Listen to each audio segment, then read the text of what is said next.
Hey, y'all need guns? Y'all need any guns? Check it out. If y'all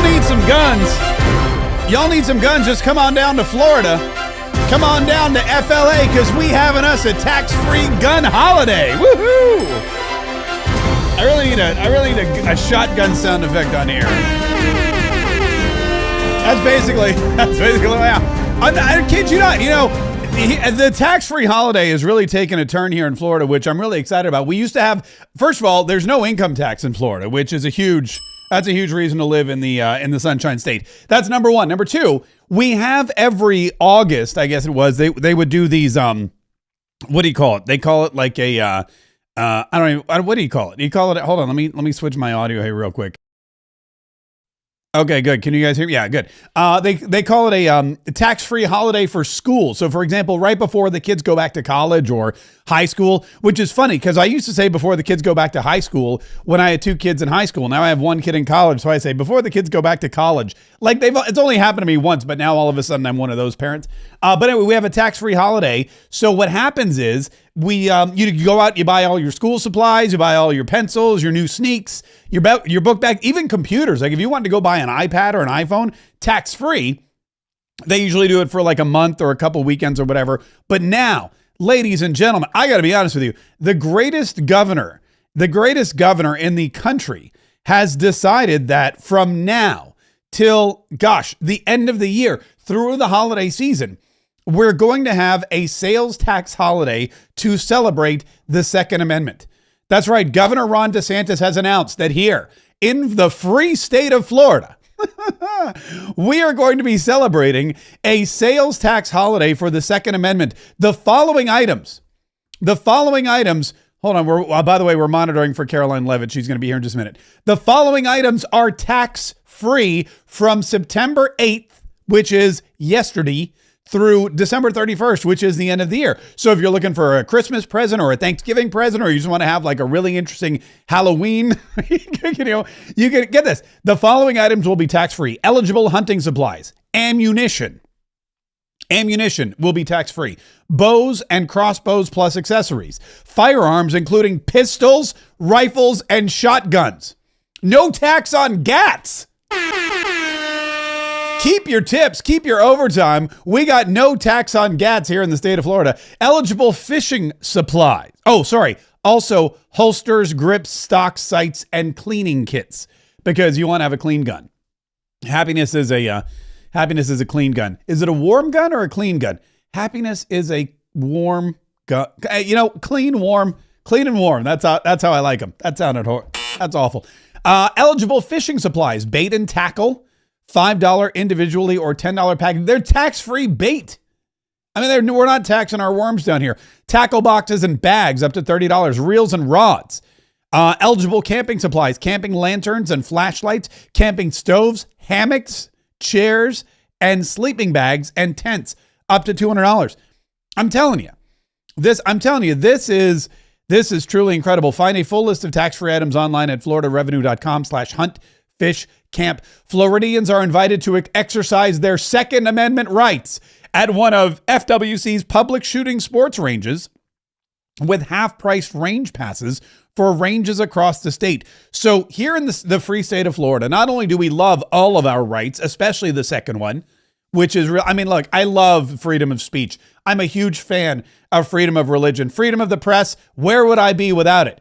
But that Second Amendment, I mean, it's a doozy. Yes, speaking freely and praying to the God of my choosing. I mean, the only God, but you know the thing.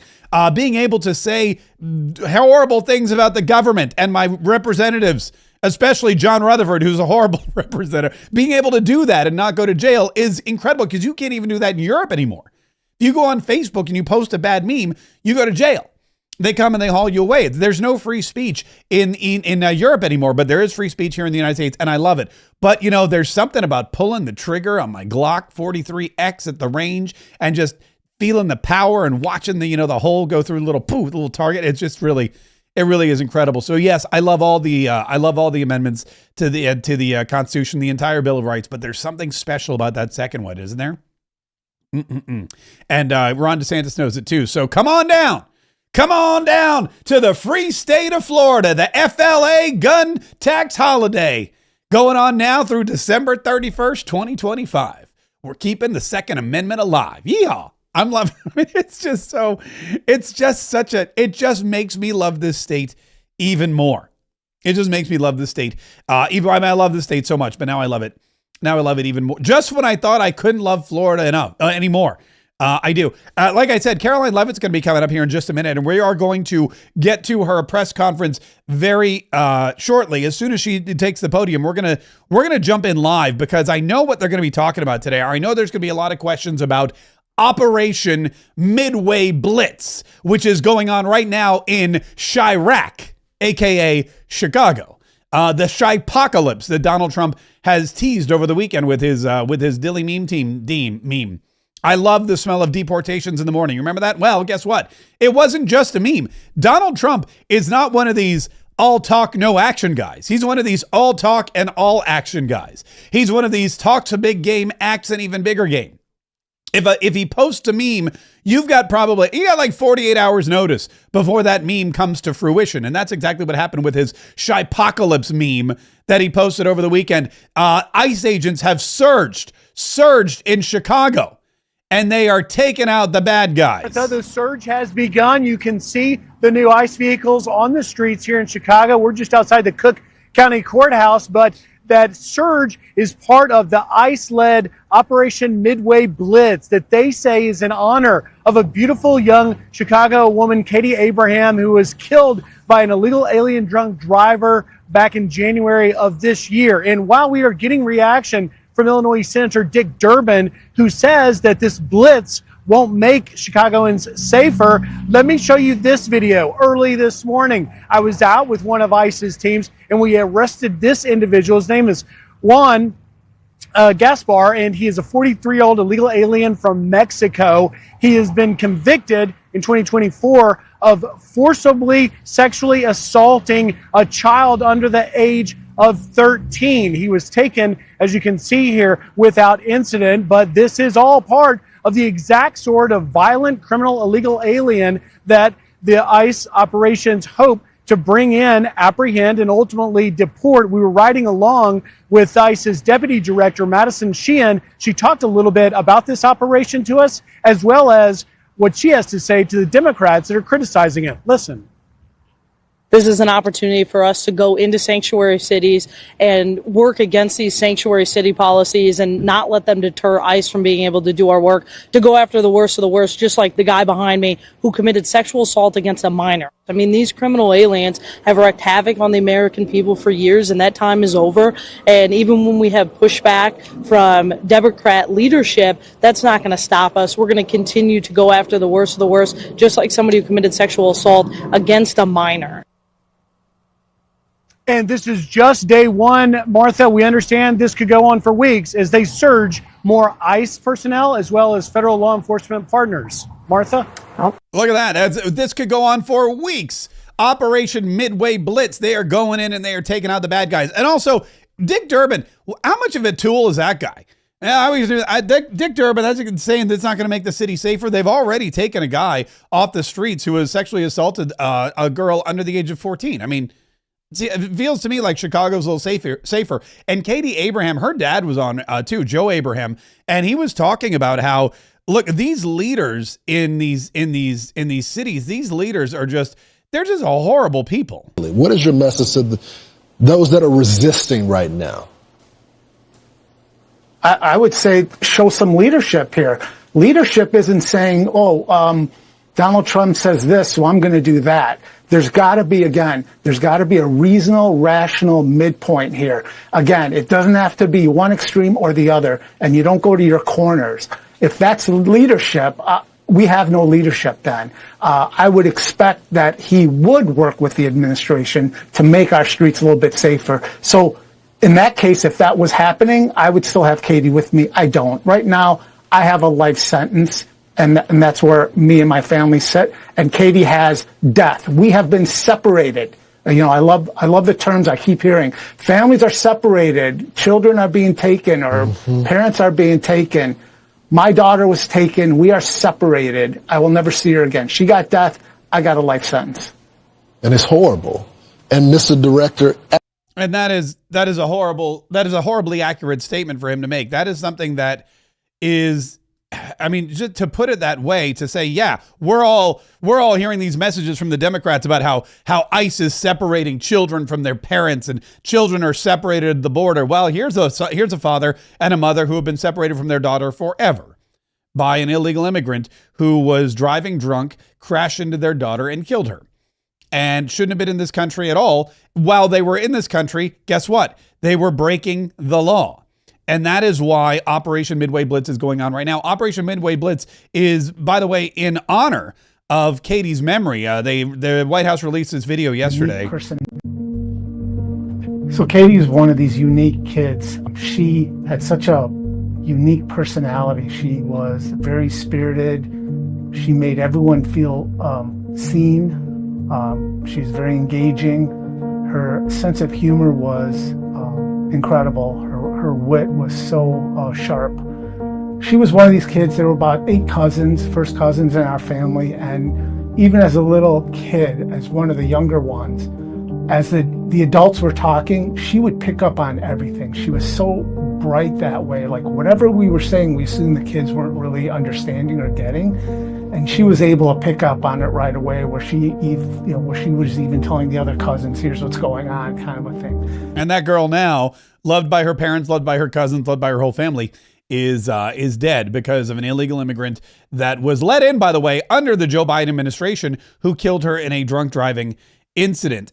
Incidentally, it's not just, it's really, Donald Trump, I think he put it really well yesterday when he talked about how these are the horrible policies of the Democrats that have allowed all of this stuff to happen, because you really have to go back to the root cause of it. When you look at what happened with the Ukrainian woman on the bus yesterday, the Ukrainian woman on the train in Charlotte that Donald Trump mentioned yesterday, when you look at what happened with her, that was the result of bad Democrat policies.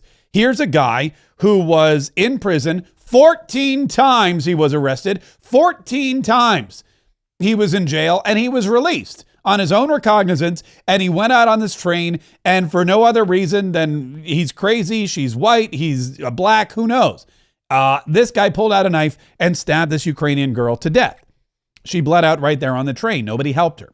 We have new video of that. It shows people sitting around not being good Samaritans, just staring at her while she's bleeding, scared about this madman that the Democrats have allowed to wander the streets of Charlotte, North Carolina, which used to be a very nice and safe city, but it's run by Democrats. Same thing with illegal immigrants in these states and these cities. In Maryland, with Abrego Garcia, a Maryland dad, the Democrats who run the place, the Democrats who are sent to the Senate and the Congress, they are on the side of the illegal criminal alien who not once but twice beat his wife so badly that she went to the police asking for a restraining order. They're not on the side of the law-abiding citizens. They're on the side of the criminal illegal aliens. And Sean Duffy, who's the transportation secretary, man, that guy, he's had enough. Sean Duffy was on the news yesterday. He was talking about, because this happened on mass transit, it happened on a Charlotte train. And he said, look, a lot of these transit systems in these blue cities and states have just become horrible places that people are scared to go. They're known for their crime. They're known for their homelessness. They're known for their disgusting, just blah. And we're not going to subsidize that anymore. You know, the president said these are evil people, and he's right, but it's also evil politicians, like the mayor, the city council, the DA, the governor in North Carolina, evil people with evil policies that are actually destroying communities. So the problem, Sean, is a lot of people, like the rich liberal, they can't ride Uber, they don't have a driver, they don't have a vehicle, they actually have to ride public transportation. And public transportation has become an epidemic of violence and homelessness across the country. And so we don't have a ton of equities at DOT, but we do have money. Your federal tax dollars go to fund a lot of these transit systems across the country. And we have to look at them and say, well, maybe it's appropriate that we start pulling some of that money back, because I don't think the American taxpayer wants to pay for the homelessness and criminal element that harm little 23-year-old girls like this who are going home from work from ordering a pizza that they're going to get stabbed in the neck, and liberals want to hide that story so you and I don't talk about it, so the American people don't know that their failed policies don't work for the American people?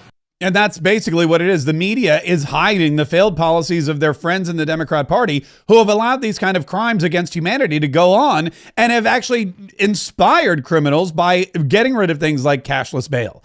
Or installing things like cashless bail, have released them over and over again back into the wild where they can continue to commit crimes and have allowed them to come over the border. And also, get this, RFK Jr. was on Fox and Friends, and he was talking about some of these terrible, horrible, no good, very bad, evil, demonic, liberal Democrat policies that have allowed immigrant children by like the hundreds of thousands to be just released into the United States of America with no supervision to people that had no identification. I mean, it's nuts. What we've discovered is there was 476,000 unaccompanied children who were lost during the Biden administration. The Biden administration put speed over safety because before coming into office, they had accused the Trump administration, the previous Trump administration, of putting kids in cages. So they wanted to show, above all things, that they were getting the kids out of the cages. So they were not doing security checks on the people who came to pick them up. And they were not doing DNA testing. They were not doing fingerprinting. They were not doing income verification. They were not even doing identification. They sent 42 kids to one address, people who claimed to be their parents.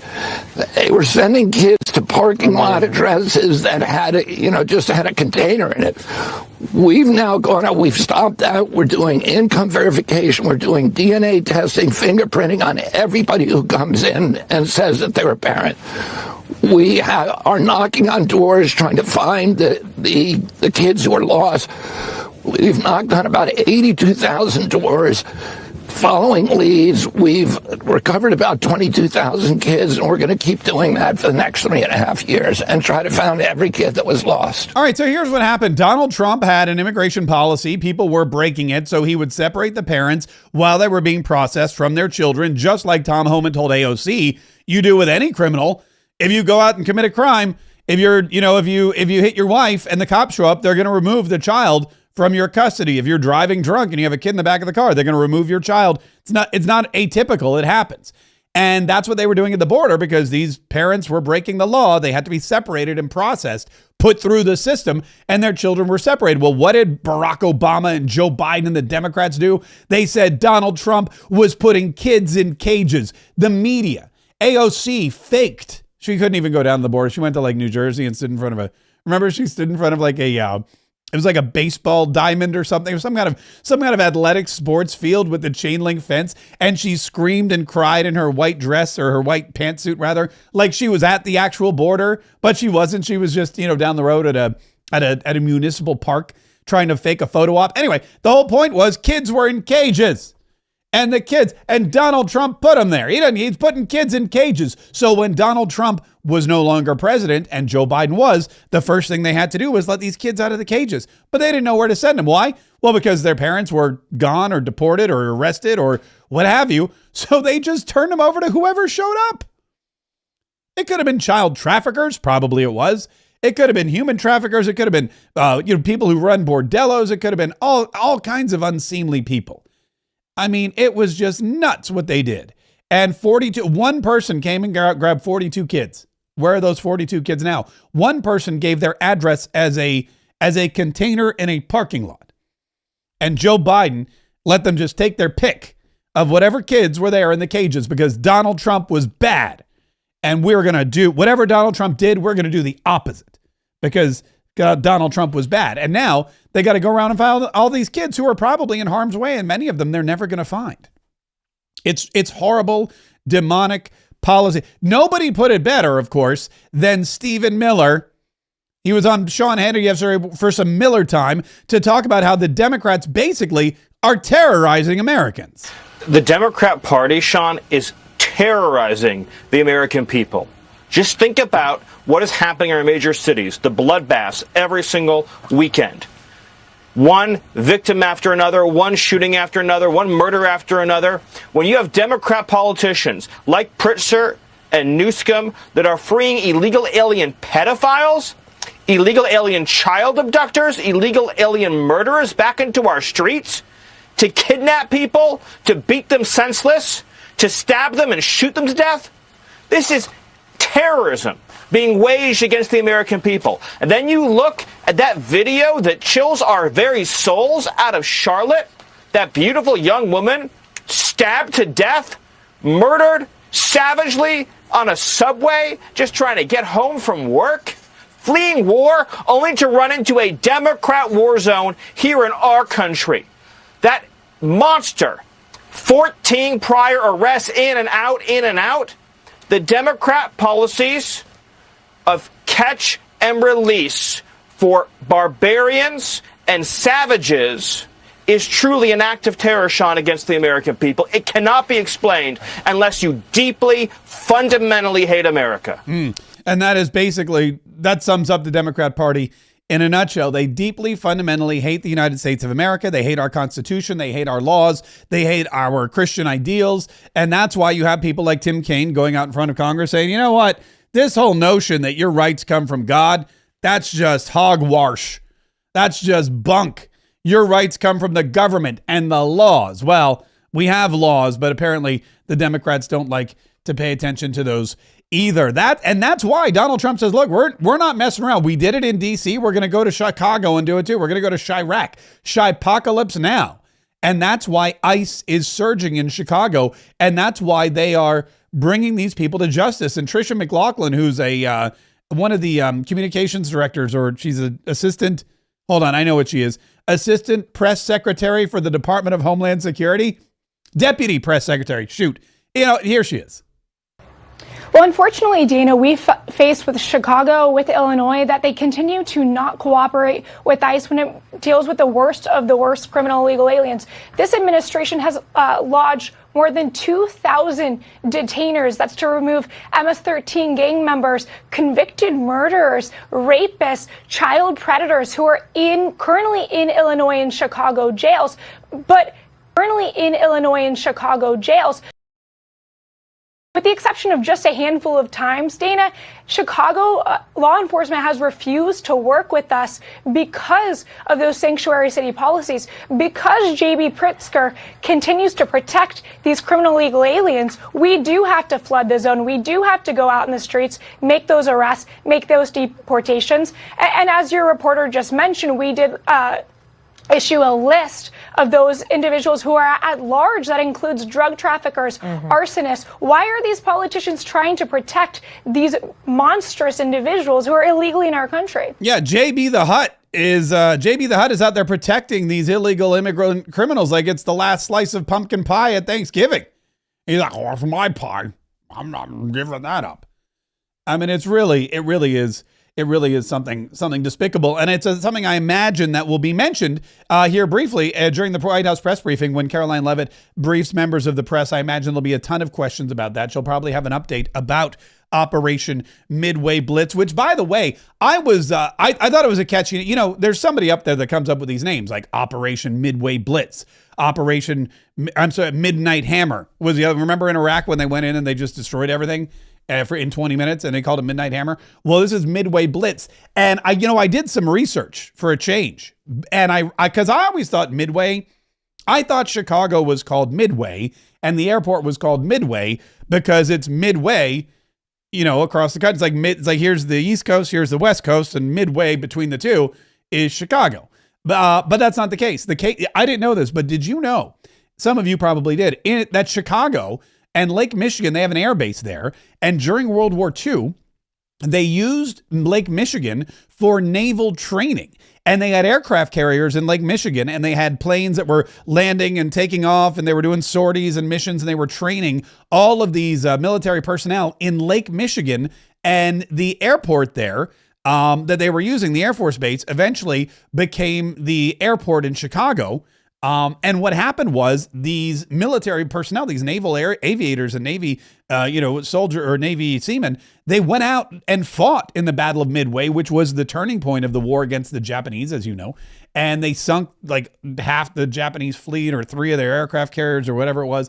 And that was it. And then the Japanese never recovered. And so because of the success of the Battle of Midway, they named the airport in Chicago there where these training missions originated Midway. Conveniently, it's also midway between the East Coast and the West Coast. So I guess it got like a double meaning there. But that's why Operation Midway Blitz is going on right now in Chicago. They're trying to make sure that none of these criminal aliens remain. And then after that, what I'm sure they're going to do is they're going to say, look, okay, we got out all the criminal illegal aliens. Now what we're going to do is we're going to go in and we are going to get out all the criminals. We're going to do what we did in DC. We're going to make sure that carjackings are down, murders are down, attempted murders are down, burglaries are down. We're going to clean up all of the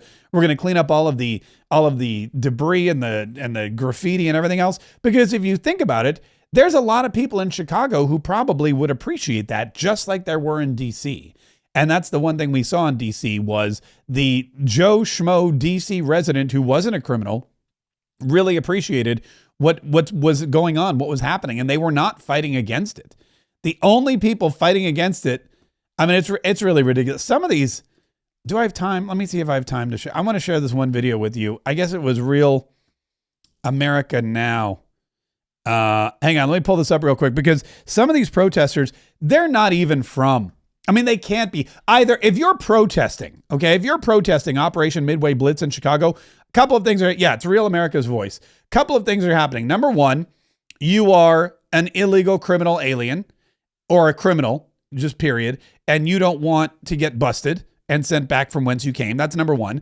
Or number two, you are, pardon me.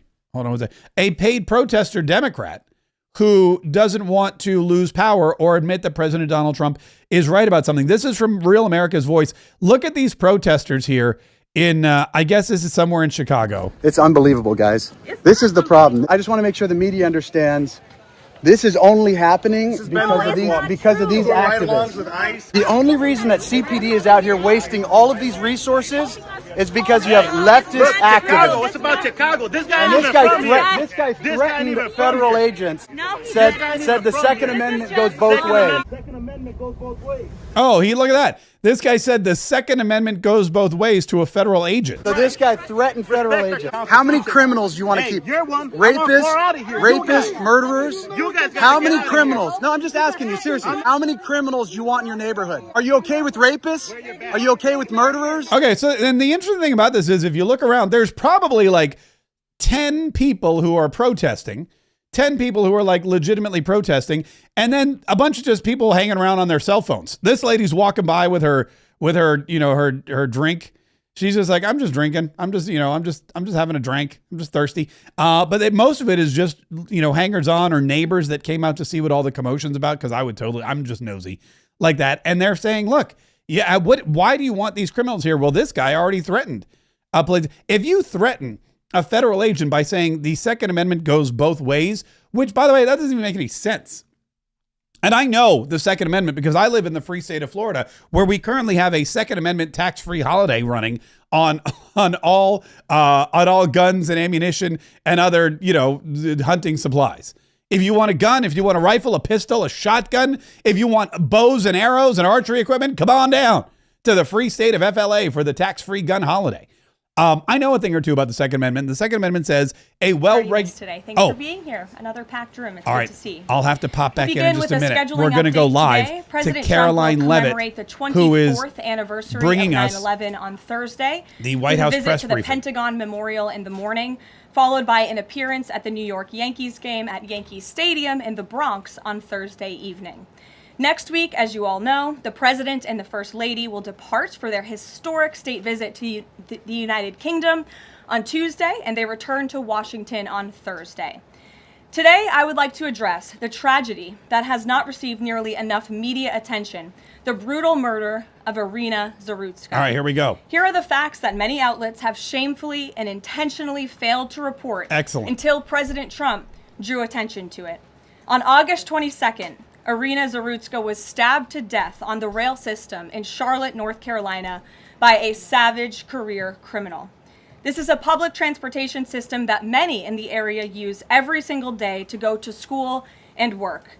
Irina was on the train that night traveling home from her job at a pizzeria, still in uniform from her shift.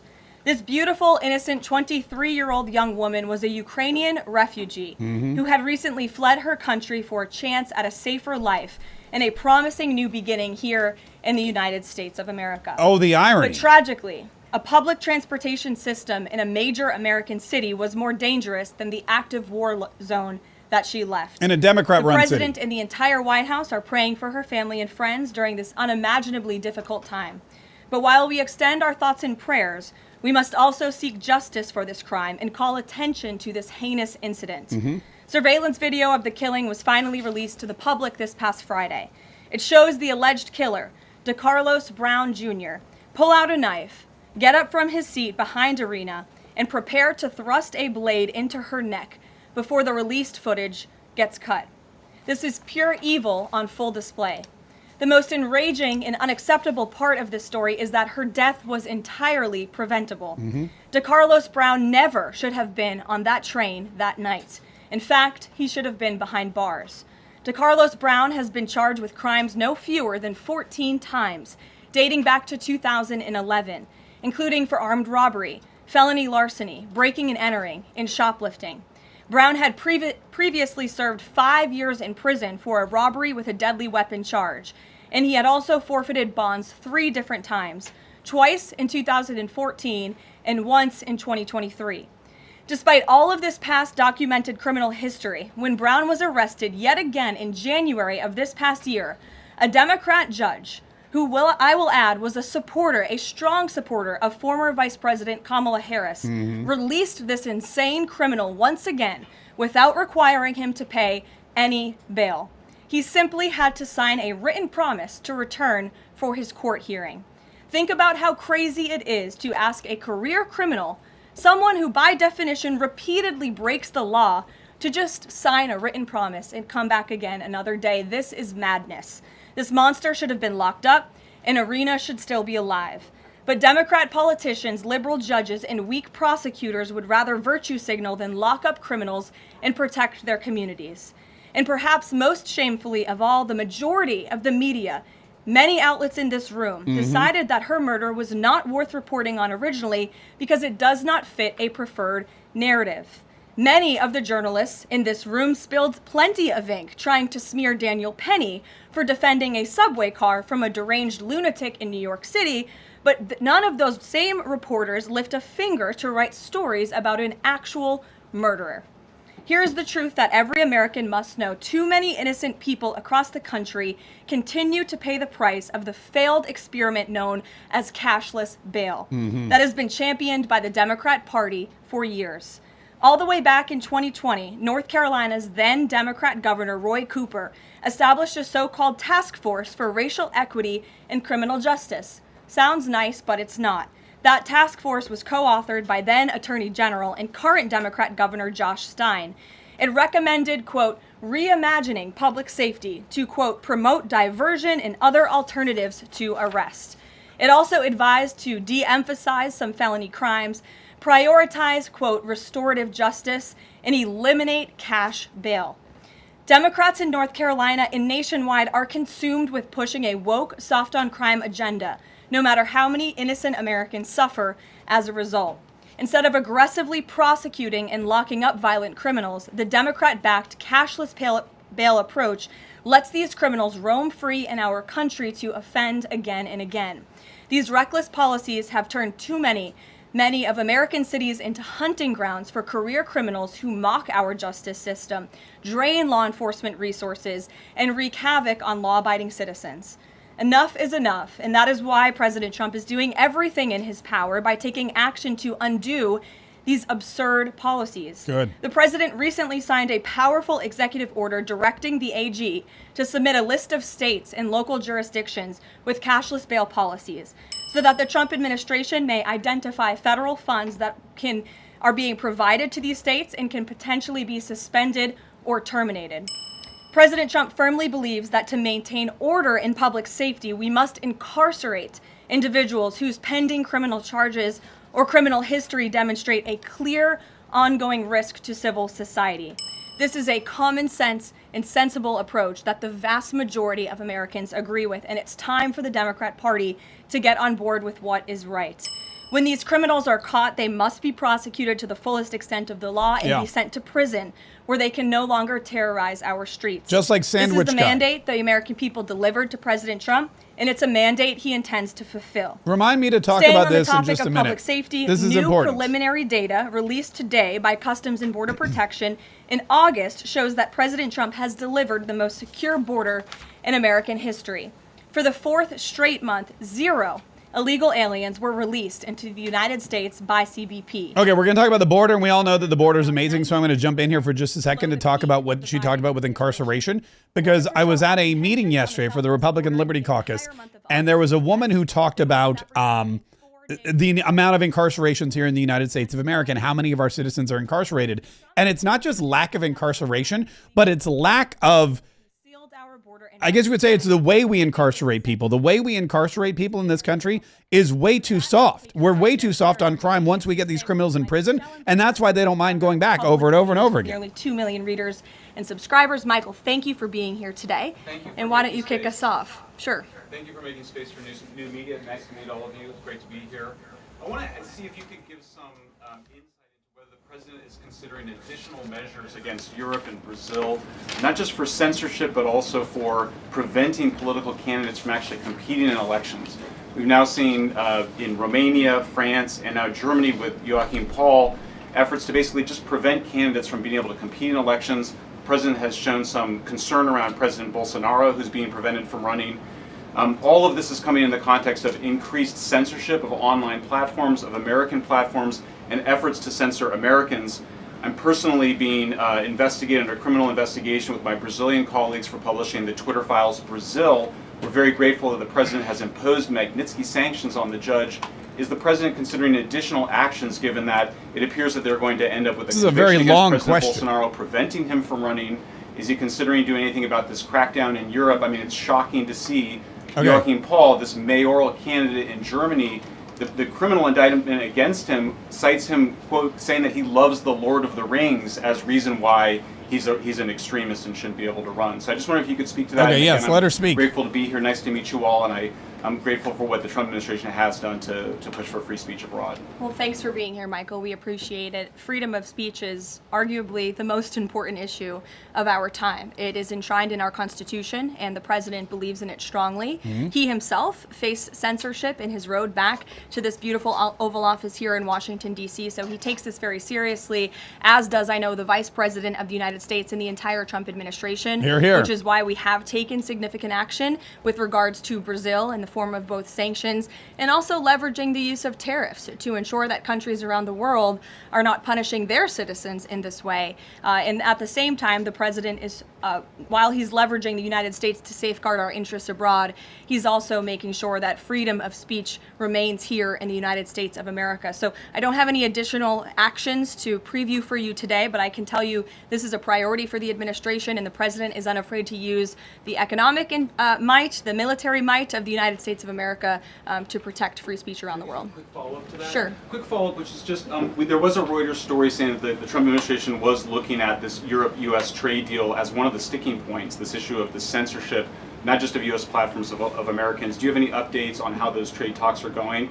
And I also wonder if the president is concerned about NATO membership. NATO membership requires that you be a democracy and you have free speech. Is it possible that some of these actions that we've seen in Romania, France, and Germany would disqualify those countries from being in NATO after? That's a good I have question. not heard the president discuss NATO See, that was a membership good in regards question. to this issue in particular, but I have heard him discuss the issue of free speech and the importance of free speech with foreign leaders around the world, including I like that question. The Prime Minister of the United Kingdom. When we were in Scotland, the president brought this up and how important it is for the Prime Minister to protect free speech in the UK and in various conversations with other world leaders. So he brings it up, and I think the entire world knows that this is a priority for the President of the United States. I like the idea of kicking them out of NATO if they don't have free speech in their countries. I think that's genius. How much time, or how much of a heads up did the U.S. get, and does the president support the strike?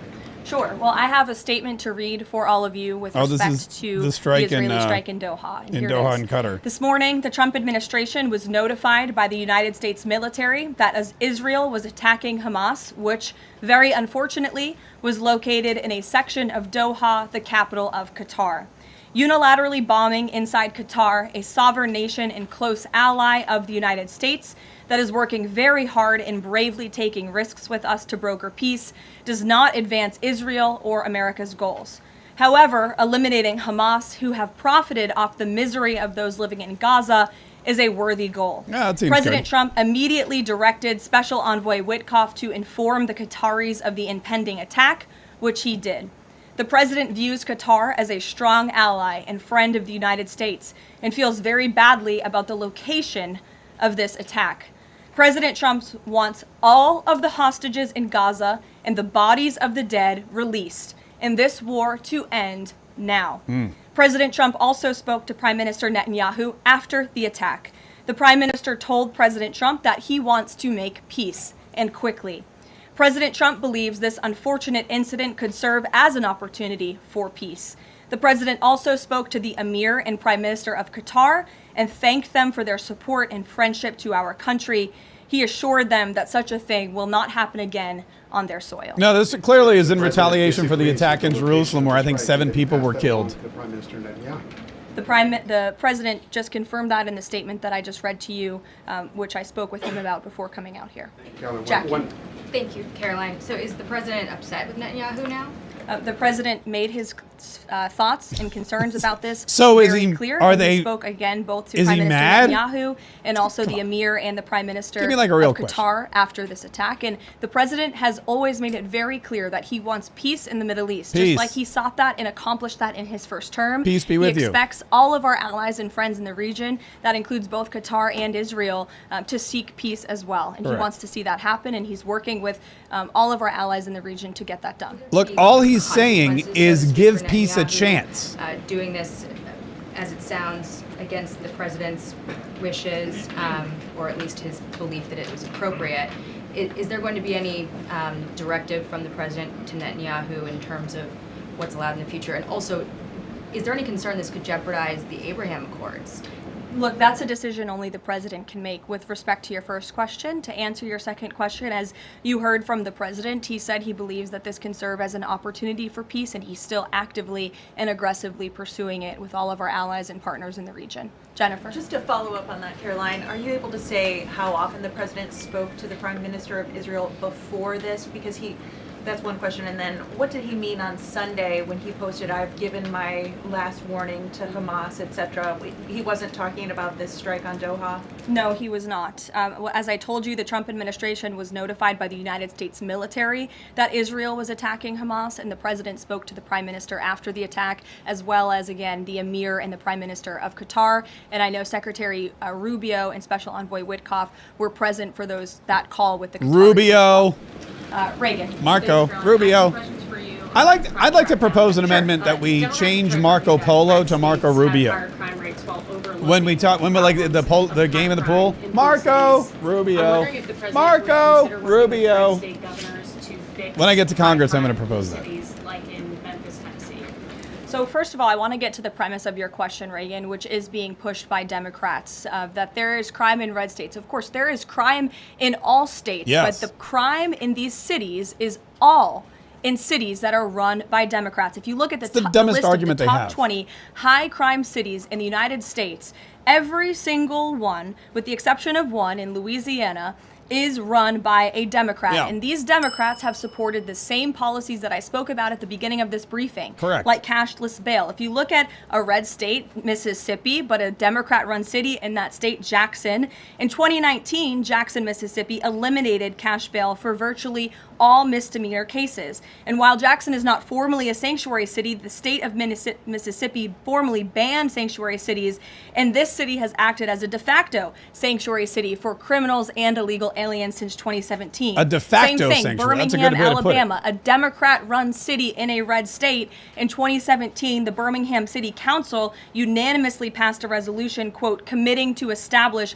sanctuary policies. So if you actually look at the facts from these Democrat-run cities, these are cities that are run by Democrats and by by members of the Democrat Party. These are blue cities, and they have all supported these disastrous policies which allow repeated career criminals back onto the streets to further commit acts of violence. Remind me to answer your question, yes, the president wants to work with anyone across this country who wants to end these horrible policies and to bring law and order to our streets. And I think that is proven by his tremendous cooperation with the mayor of Washington, D.C. and our nation's capital. And just look at the results of that. And I do have some updates for you on the D.C. crime crackdown if anyone is interested. Nobody's going to be interested, by the way. There have been a total of 2,177 Not one of those people that arrests cares. made since the start of the operation on August 7th.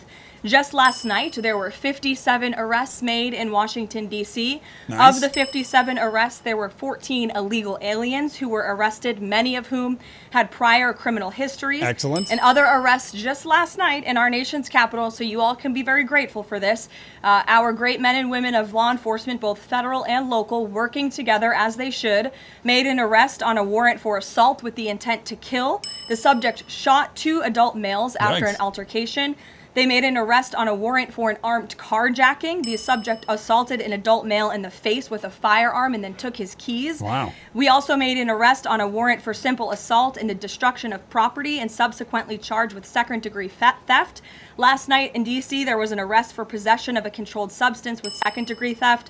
There was an arrest for possession of a controlled substance with the intent to distribute. That subject, the person is also a subject of interest in a homicide and a carjacking.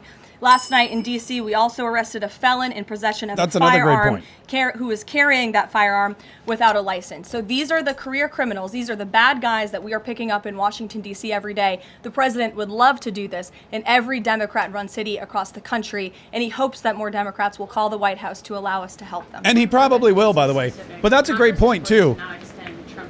That's a great point, too, about like the drugs, is if you arrest somebody who's dealing drugs, there's a good chance that they are also guilty of other crimes or have other warrants or down the road could get involved in other crimes and other threats to public safety. So we are very grateful it's really important for for the them mayor's to do all that. cooperation in this effort, and we look forward to continuing to work with her and the Metropolitan Police Department.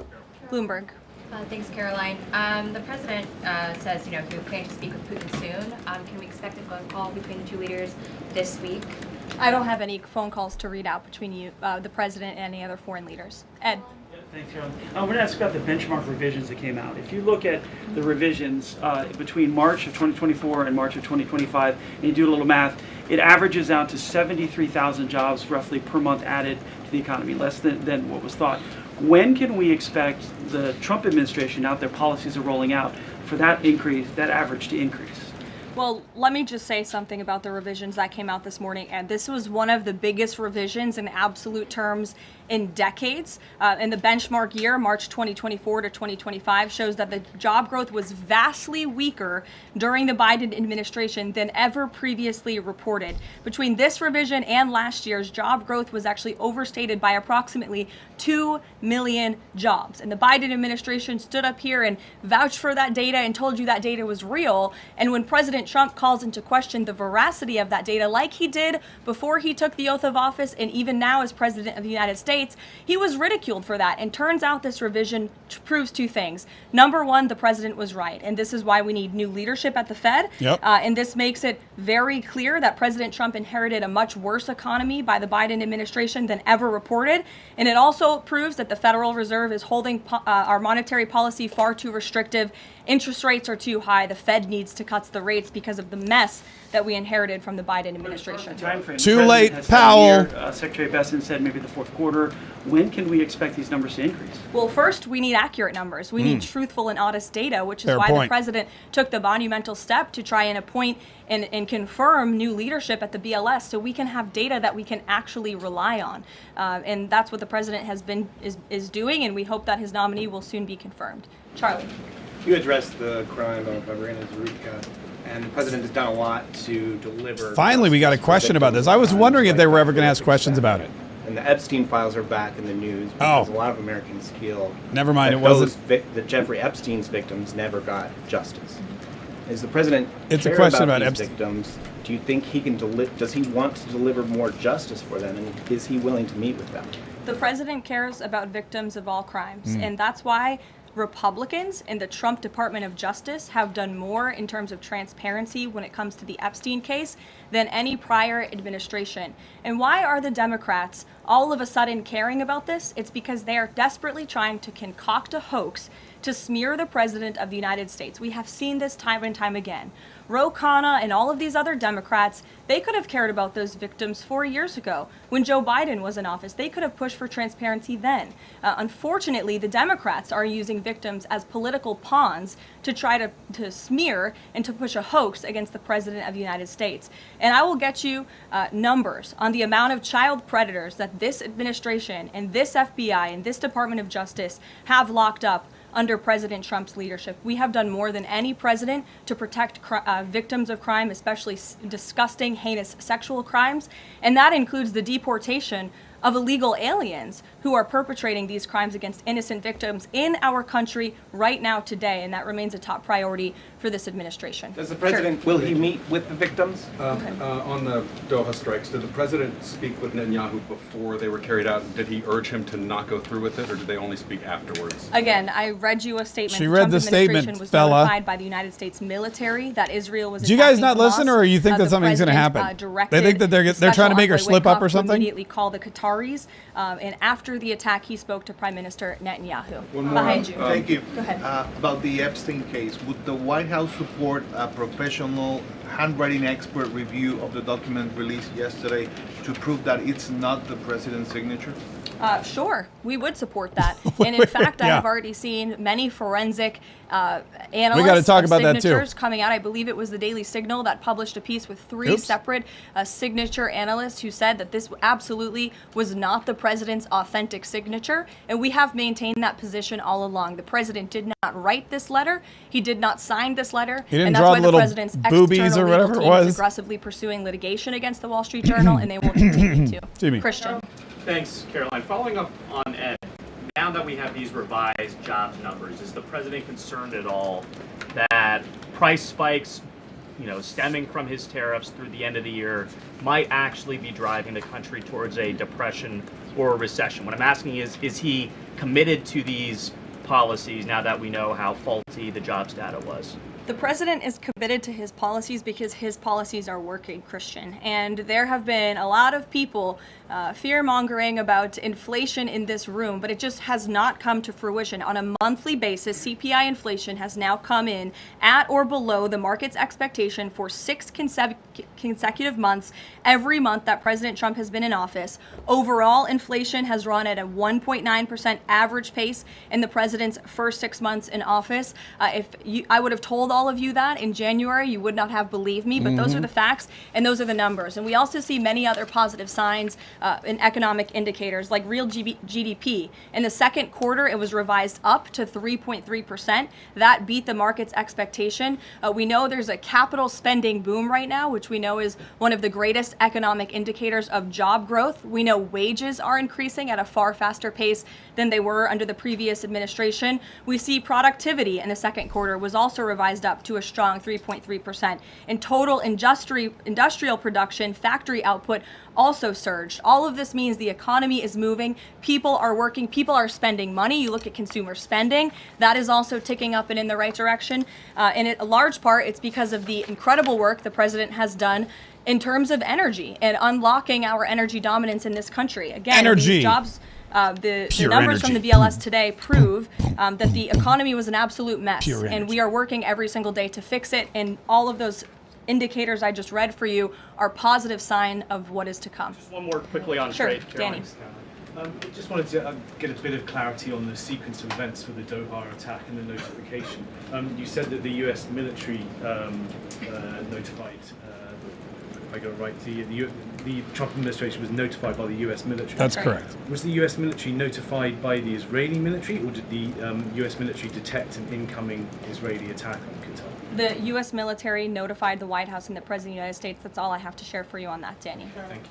Yeah, we're not going to give you all of our inside intelligence information. A spy contacted one of our spies. Did he say that to the Prime Minister of Israel, and did Prime Minister Netanyahu agree to that? The president told that to the emir and the prime minister of Qatar, and the president also overstressed the importance of peace in the region in his conversation with Prime Minister Netanyahu as well. And Prime Minister Netanyahu told President Trump he wants peace and he wants it quickly. That's what the president expects to happen. The president is very clear in the statement that he just had me read, and you will all see it out on Truth Social very shortly, I am sure. The whole world will see it.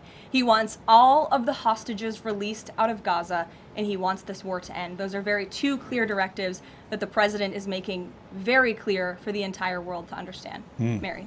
But Qatar obviously has been helping to negotiate these ceasefire talks. Does the president think that Israel is undermining negotiations by striking Qatar? Is he concerned that Qatar's no longer going to want to play that intermediary role? I think the president addressed that in the statement. I can read the whole thing for you again. I think it's very thorough because the president wanted to address all of your questions. We wrote, unilaterally bombing inside Qatar, a sovereign nation and close ally of the United States that is working very hard and bravely taking risks with us to broker peace, does not advance Israel or America's goals. I'm kind of annoyed with the repetition of the questions. The misery of those living in Gaza is a worthy goal. So he answered that question. He answered all your questions. Informed the U.S. What I can tell you is the United States military informed the Trump administration. Thank you. A quick follow on that. Can you tell us when the U.S. military was notified, given that the largest U.S. military base is in Doha? And then I have a question on given that the Doha, and then I have a question on DC crime. This morning, just before the attack, as I said earlier as well. Okay, thank you. And yesterday, the president spoke about DC crime and talked about how such a waste of time. Virtually none. And then he expressed frustration. Such a waste of time. Think about all the other questions and we could get answered, all the information we could have handled if they didn't repeat the same question over and over and over again. The man has a little fight with the wife. They say this is crime.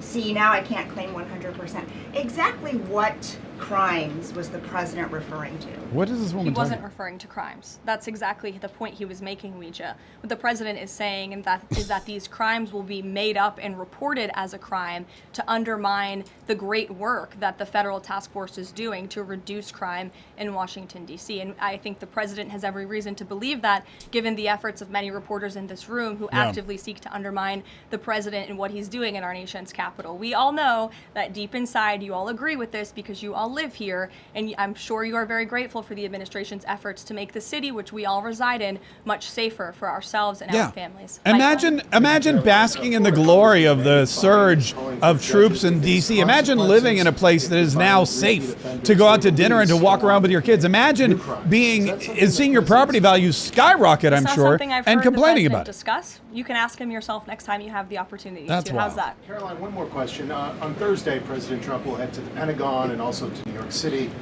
in honor of the 24th anniversary of 9/11. Has the president expressed any interest on creating or having congressmen create a new 9/11 commission to answer some of the ongoing questions many Americans have about that day? I, again, have not heard the president discuss that. You're welcome to ask him yourself, but I do know he very much looks forward to going to both the Pentagon and the Yankees game in New York City on Thursday to commemorate the 24th anniversary. As you know, the president is a New Yorker at heart. He loves the city very much. It is his home, and you'll hear more about that on Thursday when the president speaks on this himself. Kelly. Caroline, thank you. I wanted to ask you a question about the president speaking yesterday before the Religious Liberty Commission. As you know, he's created the White House Faith Office, the Task Force on Anti-Christian Bias, and yesterday he talked about the importance of the Bible in America and the importance of prayer in America. Some people have criticized him for that in stating that he's espousing Christian nationalism. Yet the president has called on the American people to band together in praying for this nation for people of all faiths. How important is that to the Trump administration, and are there guidelines for implementing that? Well, last time I checked, it's not just Christians who pray; it's people of all faith who pray, and that's what the president wants to Wiccans protect: pray. the religious freedom Stupid for question. Americans of all faith. And he spoke about that yesterday, and that's why he was very proud and excited to announce this new initiative, Pray America, encouraging all Americans to pray for Christian our country nationalism. in the goodness of our country leading up to America's 250th birthday next year. Why don't we take some from the sides? Elizabeth, go ahead. Thank you, Caroline. I have two questions. Sure. First, on prayer again. Is the Trump administration looking for the forthcoming prayer guidelines to challenge existing court precedent on the right to pray in public schools? Well, the president spoke about that yesterday, and some of the changes we are making to ensure that the religious liberties of America's students and our youth are respected in public schools. In fact, he had a young student and invited him on stage to share his story about how when this young boy spoke about biological and biblical truth in his classroom, he faced consequences for that, and how Americans of faith should not be facing consequences for expressing their religious freedom and their religious views. Not in any public school in America should that be happening. You heard the president talk about that yesterday. Sure. Caroline, thank you so much. Regarding Israel attacking Doha, beside a phone call, what was President Trump's involvement in the attack, if any? Look, I don't have anything more Oh to my read out God. for you on this other than the With very the lengthy Doha and questions. thorough statement that I have shared repeatedly now. Sure. Go ahead. Thank you. After the Supreme Court ruling yesterday on the ICE raids in Los Angeles, some, particularly non-white U.S. citizens, are saying that they're going to begin carrying their U.S. passports with them at all times. What is the White House's response to Americans who are concerned about being swept up, as others have been already, in these enforcement actions? They should not be concerned because this Also, you should not carry your passport with you at all times. Detention and They'll tell you deportation that. of illegal alien criminals who broke our You're gonna nation's lose it. It's immigration gonna get laws. stolen. And the Supreme Court upheld the Trump administration's right to stop individuals in Los Angeles to briefly question them regarding their legal status because the law allows this, and this has been the practice of the federal government for decades. And the Immigration and Nationality Act states that immigration officers can briefly stop an individual to question them Correct. about their immigration status if the officer has reasonable suspicion that the individual is illegally present in the United States. And Mhm. reasonable suspicion is not just based on race, it's based on a totality of the circumstances to review. And I will tell you, I spoke to our border czar about this morning. When ICE goes out to conduct a targeted operation to deport illegal criminals from our community, they are doing so with intelligence, they are doing so with law enforcement sources, they are doing so in most cases with the backing of local law enforcement who know exactly where these illegal alien criminals and drug traffickers and drug dealers are hiding in plain sight in American communities. And the men and women of ICE are doing everything they can to not only follow the law, but to enforce the law. And it's about time that has happened because we had 4 years of an administration who completely ignored and evaded our nation's very clear immigration laws, and the Supreme Court has reaffirmed that. Thanks, Caroline. One of the other documents released by the House Oversight Committee contained a photo of Jeffrey Epstein holding an oversized check Oh my God.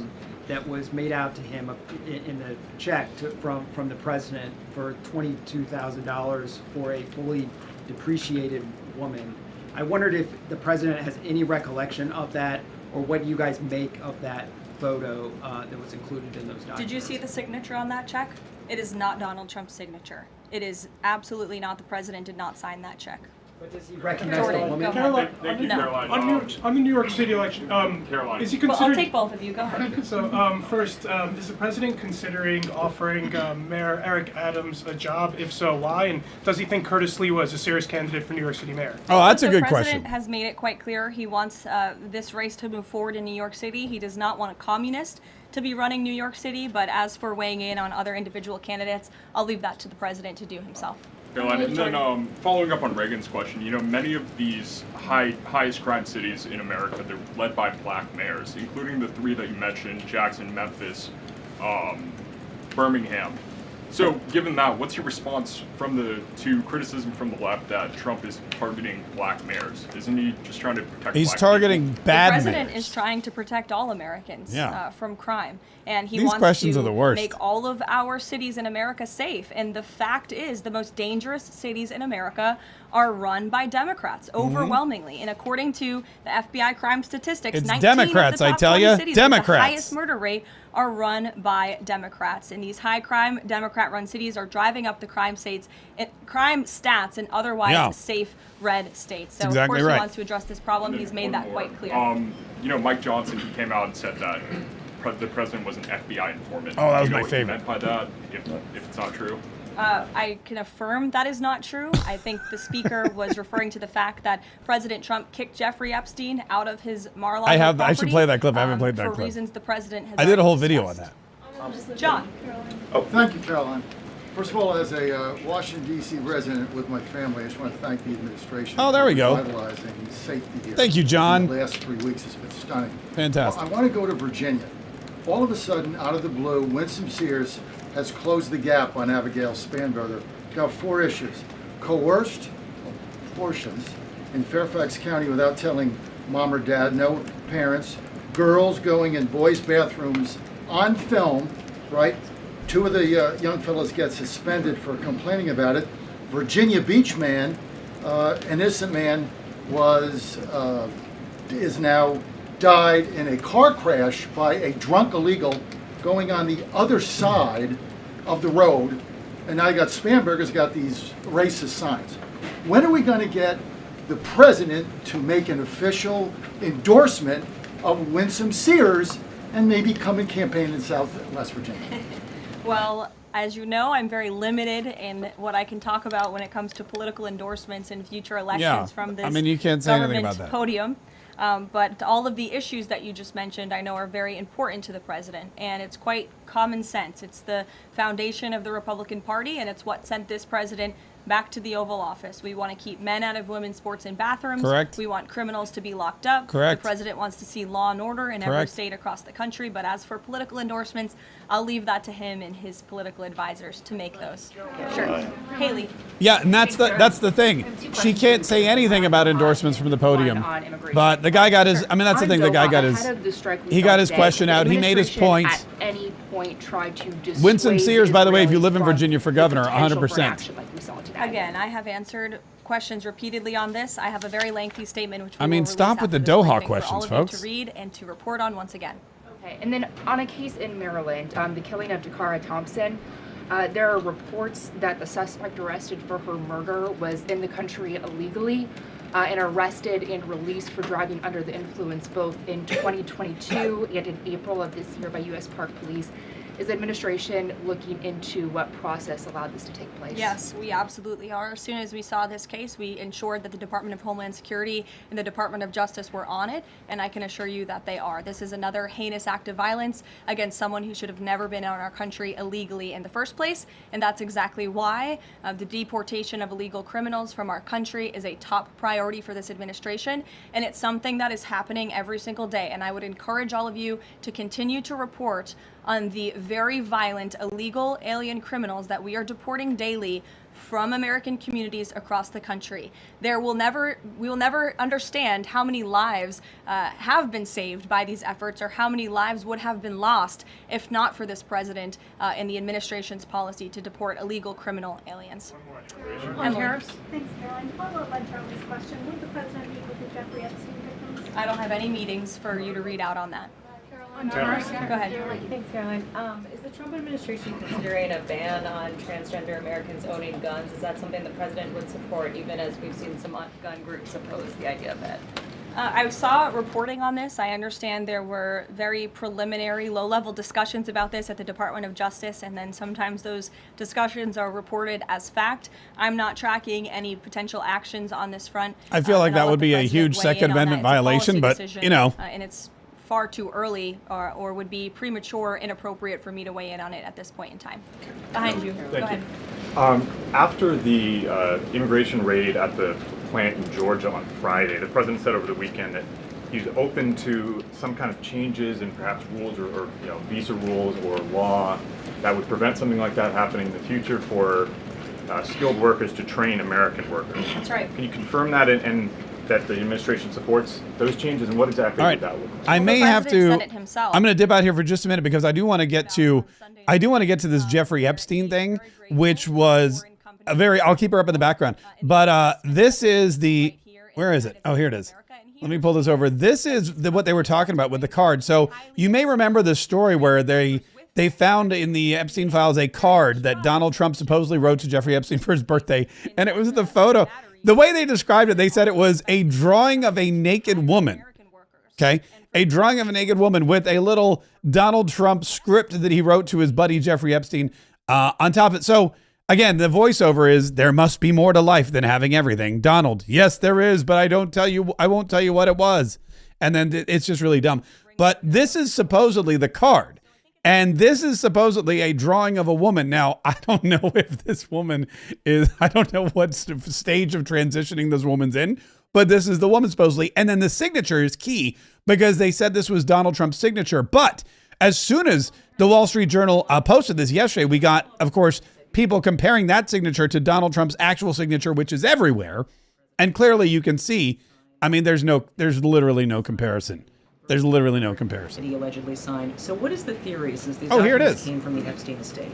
Who is I guess in your view faking these documents? I did not say the documents are a hoax. I said the entire narrative surrounding Jeffrey Epstein right now that is absorbing many of the liberal cable channels on television is a hoax that is being perpetuated by opportunistic Democrats like Ro Khanna and the others whom you saw on that press conference outside of Capitol Hill who are trying to push this hoax against the President of the United States. What exactly is the hoax? I'm just trying to understand what's fake. What's fake is not the documents. The hoax is the Democrats pretending to care about victims of crime when they do not care about victims of crime, when they have done nothing to solve crimes, when they have done nothing to lock up child pedophiles and child rapists across the country, and when they are now using victims as political props to try and, again, smear the President of the United States and drag on this bad story about him. It is a distraction. The Democrats view this story as nothing more than an attempt to distract from the accomplishments and the achievements of this administration.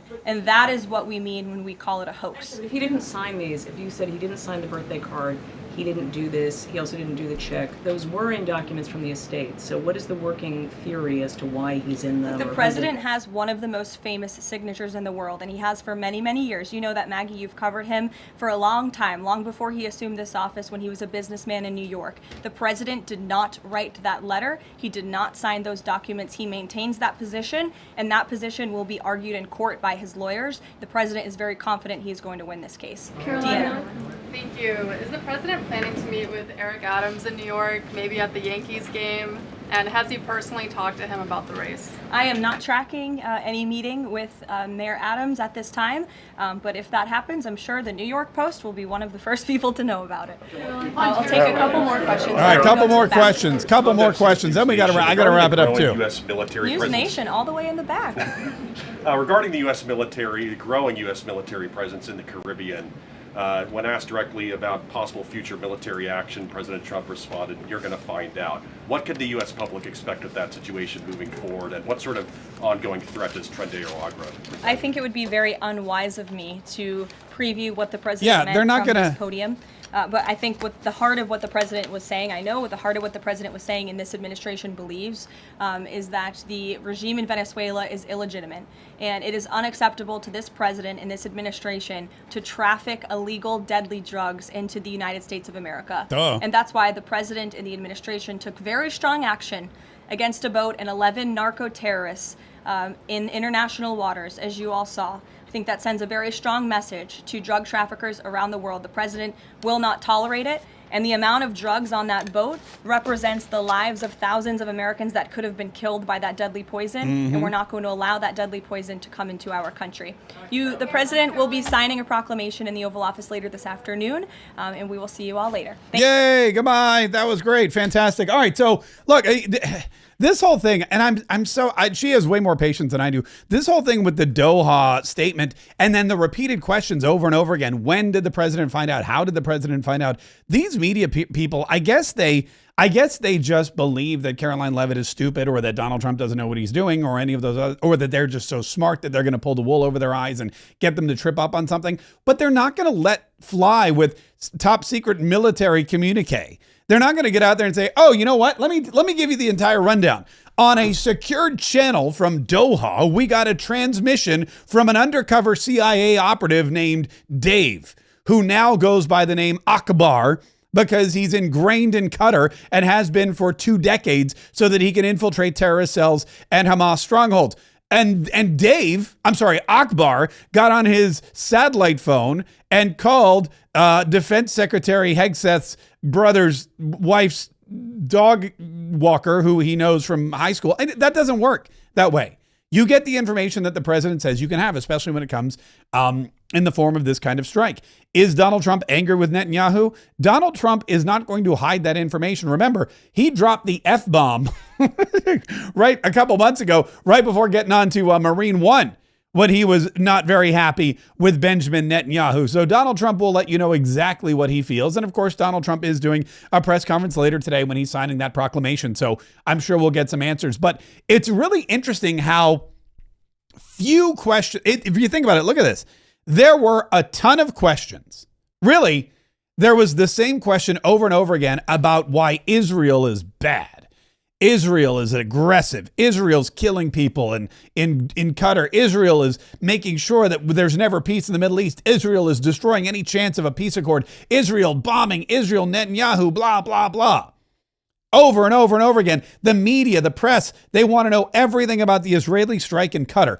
They don't want to know about the crazy lunatic who was in and out of prison in Charlotte and killed a white girl and then muttered about, that he killed a white girl when he was on the train and she was coming home from her pizza job. Oh, also, she's a Ukrainian refugee. Notice how you're starting to see the hierarchy. It used to be that all Ukrainians were, that was it. Ukraine was the top. If it was Ukraine, it was like everything the media talked about was Ukraine. Zelensky, Ukraine, money, weapons, Putin bad, Ukraine. They came to the Congress and Slava Ukraina and all that other. Ukraine was the ultimate. You couldn't go a day without turning on CNN or MSNBC or NBC and seeing Ukraine at the top of the headlines, and every Ukrainian life mattered. Well, now look how far we've come. A Ukrainian woman who escaped from Ukraine because of the war raged by Vladimir Putin was killed in Chicago, but she was killed by a serial black criminal in a Democrat-run city with Democrat-run policies, with DEI woke policies like a cashless bail.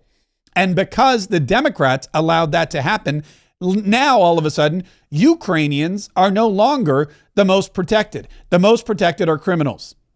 Once again, the Democrats are protecting the criminals above the lawbreakers, above the law-abiding citizens or the law-abiding immigrants. I mean, think about this. They love immigrants too. The Democrats have turned, because this was a white Ukrainian woman and because it was a Democrat-run city and because this guy should have been in jail and they all know it, they flipped the script. Now, all of a sudden, a Ukrainian immigrant, two of their favorite things, Ukrainian immigrants. If this was a trans-Ukrainian immigrant, forget about it. Forget about it. It would have been, their heads would have exploded. But a Ukrainian immigrant here in the United States of America gets killed, and they have to side with the criminal because they're the reason why that criminal was on that train and able to do this heinous crime in the first place. And they know it, and they can't admit it, and their friends in the media can't even ask questions about it. Their friends in the media, because they're all friends, they're all to blame. I mean, the media pushes these ridiculous policies like reimagining law enforcement and replacing, defunding the police, and a Black Lives Matter movement, all these things. Everything that they've done for years and years and years has been perpetuated and propagated and amplified by the same folks in that room. So when Caroline Levitt comes out and goes, I want to lead with this story about this woman who was killed senselessly by a man in Charlotte who Democrat policies allowed to walk free, even though he was a dangerous career criminal. And now look what happened. He murdered somebody, a Ukrainian immigrant, we'd like to point out. They can't say anything about their power. They just shut up. They go, you know what? I'd like to talk about why Israel's horrible, not the criminal murderers in Charlotte. We're going to ignore the criminal murderer in Charlotte, by the way, in the sanctuary city of Charlotte, or the blue city of Charlotte. We're going to ignore that, and let's talk about Israel being bad. That's what they do. Listen, by the way, we got a super chat early on today from Jeff Tim. He dropped $20 and he also donated to the campaign, and we really appreciate that. And we're going to get back to the campaign before too long. But tonight, for those of you that are always like, Mark Kaye, I love your podcast. And there's a lot of you, and I do appreciate that. And for those of you that always write to me and say, hey, I have a question about podcasting, or I have a question about, YouTube. I get questions about all kinds of things. Tonight, we're doing something very cool. It's at 8:30 p.m. and it's called Podcast Profits Pro. And what happens is we go in, and by we, I mean me. We go in and we take calls we talk to people and we answer questions, and I go through for about an hour or so. I go through my entire process of creating podcasts and then creating income from podcasts. And you see it. I know you see the super chats coming in. You see us selling merchandise. You see us doing all kinds of things, writing books. There's commercials that run. You know that when I got fired from the radio, I had a couple of choices. One was go get a real job. Another was go back and work for another liberal radio company. Or the third one was create my own podcast empire. And I chose the latter. I chose the third one, rather. And it was really, it's made all the difference. And now what I love to do is work with other people who are interested in doing this. Whether you have a business and you're looking to promote it, whether you have a product and you're looking for a unique way to sell it, whether you have some kind of mission in your life, like I do with conservative politics, maybe you have some other message you want to spread, maybe there's a community you want to build, you can do it all through podcasting. And in my humble opinion, podcasting is the best and the most profitable way to do it. So I put together this free presentation. It's tonight. It's at 8:30 p.m. And even if you're not interested in podcasting, but you're just curious, come on by. The link is in the description of this video, or you can go to podcastprofitspro.com. Podcastprofitspro.com. It's a free event. Register to come in. 8:30 p.m. tonight. It's a Zoom call. I'll be sitting right here, by the way. I'll probably shower between now and then, so I might be wearing something different, but I'll be right here, and I'll take you through the entire process. Why I podcast, how I create different revenue streams for my podcast, and most importantly, how you can do it too. It's all free tonight at 8:30. So make sure you join me. Go to podcastprofitspro.com. For everybody else, thank you so much for being here today, and make sure you subscribe to this channel because we're going to be coming at you every single day, each and every day. Monday through Friday at 1 p.m. Eastern time, we bring you all the information you need to stay abreast of the situations at hand. We bring you the truth, not the fiction. We bring you the stories that the media refuses to tell you because it makes them and their cronies in the Democrat Party look horrible. We bring you the press conferences. We let you know what's going on in the White House, how Donald Trump and his administration are working every single day to keep you safe, to keep you sane, to keep you protected, to keep you happy, to keep you financially secure, all of those things and more. That's what we do here every single day on Mark Kaye Saves the Republic. So make sure you subscribe because together we're going to stay informed. We're going to stay strong. We're going to stay ahead of the other guy. We're going to be ready for battle. We're going to be ready to fight so that we can all save the Republic.